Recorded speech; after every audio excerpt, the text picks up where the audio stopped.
வணக்கம் சேட்டு. வாங்க மேடம், சொல்லுங்க. இது 4 பவுன் செயின். இத வச்சா எவ்வளவு கிடைக்கும்னு பாருங்க. கேட்டி குடிங்க. மாய், என்னம்மா இது விளையாட்டு? அறிவு இருக்காட்டி உனக்கு? வாழ வேண்டிய பொண்ணு தாலி செயினை கழட்டி அடகு வைப்பியா? நீ என்ன தனியாளா இல்ல உனக்கு யாரும் இல்லாம போயிட்டோமா? கடையில வச்சு ஏமா பிரச்சனை பண்ற? வேற வழி இல்லன்னு தானே அடகு வைக்கிறேன். அதான் கேக்க, உனக்கு என்ன வழியா இல்ல? இந்தா இத புடி. இந்தா சேட்டு, 6 பவுன் எம்பிட்டு வரும்னு சொல்லு.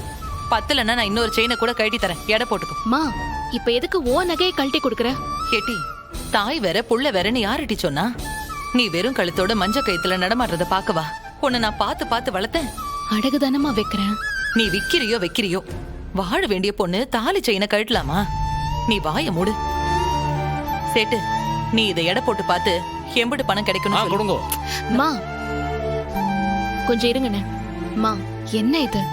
நகை வச்சு பணம் வாங்கினு தெரிஞ்சா சண்முகம் என்ன உண்டு இல்லன்னு பண்ணிடுவான். கொன்னாலும் கொன்னு போட்டுருவான். அவனுக்கு தெரிஞ்சாதானே? நீ அவன்கிட்ட சொல்லாம இருந்தா பத்தாதா? அத்தை, நீ விடுத்த அந்த நகையை நீயே போட்டுக்க. ஏன் செயினை நான் கழட்டி கொடுக்குத. முத்துப்பாண்டி மாமா கிட்ட நான் பேசிக்கிறேன். சொன்னா கேளு. கேட்டி, வாயு வயிறுமா இருக்கிறவ கழுத்துல கிடக்குற நகையை கழட்டி கொடுப்பியா? கொன்னே போடுவேன்.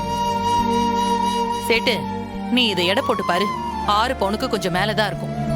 மா, ஏன் புருஷனுக்காக நான் செய்ய போறேன், நீ எதுக்கு? வாயிலேயே போடுவேன் பாத்துக்கோ. அவன் புருஷன் ஆகிறதுக்கு முன்னாடி அண்ணன் மகன். அவனுக்கு நான் செய்யாம வேற யாரு செய்வா? சேட்டு, இந்தா லேட் பண்ணாம எடைய போட்டு பாரு. இந்தா வாங்கிக்கோ.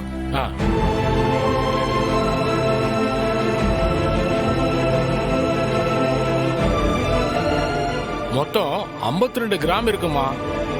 கிராமுக்கு 8150 ரூபா கொடுக்கலாம். மொத்தம் 4,23,800 ரூபா வருதுமா.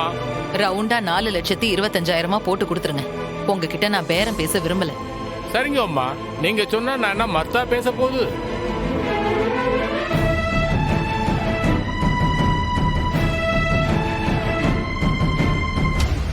இந்தாங்க அம்மா.